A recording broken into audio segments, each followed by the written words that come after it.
One Monday morning at Blue Ridge Bank in downtown Atlanta, the newly employed branch manager, Ms. Susan Marley, was on edge. She was eager to prove herself after landing the prestigious job, and she believed today would be her moment to shine. As the bank bustled with activity, a middle-aged black man walked in, dressed in a simple shirt and jeans. He walked calmly up to the counter, his stride confident yet unassuming. "Good morning," he said to Susan. "I'd like to deposit a large sum of money into my account." Susan gave him a quick once-over. She frowned. "We'll need to verify your account first," she said in a clipped tone. "Of course," the man replied politely. He handed over his account details. Susan glanced at the screen but barely hid her disbelief. She leaned closer, lowering her voice. "Are you sure these details are correct?" "Yes, they are," the man replied. "You'll also need to prepare for the deposit. It's a transfer of $200 million. Susan froze.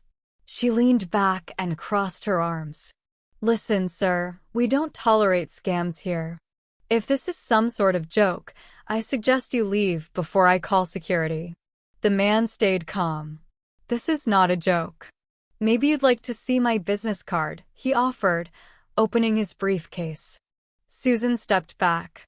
"No need. Scammers always have fake cards. You can't fool me. You probably think I don't know how these things work, but I do." Whispers filled the air, and some customers shook their heads.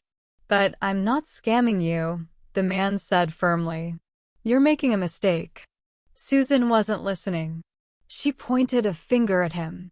"People like you always try to game the system. You think you can just walk in here and claim to have millions? Get out." The room went silent. A tall man in a sharp suit had entered the bank unnoticed. He had been listening to everything. The tall man in the suit walked up to Susan and the black man. He cleared his throat. "What's going on here?" Susan turned to him, her cheeks flushed. "Mr. Taylor, this man claims to have $200 million to deposit. I was just about to call security." Mr. Taylor raised an eyebrow. "And why would you call security for that?" "Because he's obviously lying." "Look at him," Susan said. Mr. Taylor turned to the black man, a look of recognition dawning on his face. "Mr. Daniels," he said warmly. "It's been a while." "Good to see you, Taylor," Mr. Daniels replied with a small smile. Susan blinked with confusion. "You know him?" she asked. "Of course I do," Mr. Taylor said. He turned to the crowd. "Ladies and gentlemen, meet Mr. James Daniels, the owner of Daniels Innovations, our bank's largest investor." Susan's face turned pale immediately. But, she stammered. "Let me make one thing clear," Mr. Taylor continued in a sharp voice. "Mr. Daniels isn't just a client. His investments are the reason this bank survived the last financial crisis. Without him, we wouldn't be here today." Susan's mouth opened and closed, but no words came out. Mr. Daniels stayed calm.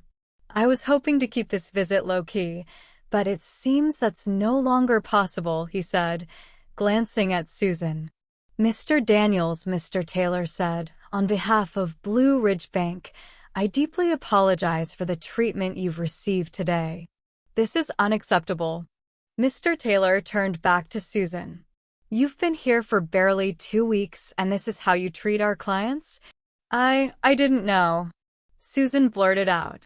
"He didn't look the part." "Didn't look the part?" Mr. Taylor shut her.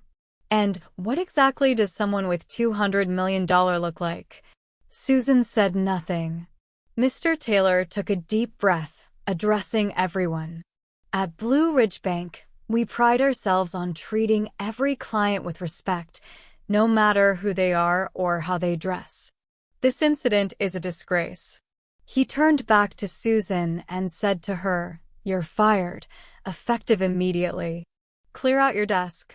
Tears welled up in Susan's eyes, but she knew there was no arguing. She walked away, humiliated. The crowd erupted into applause.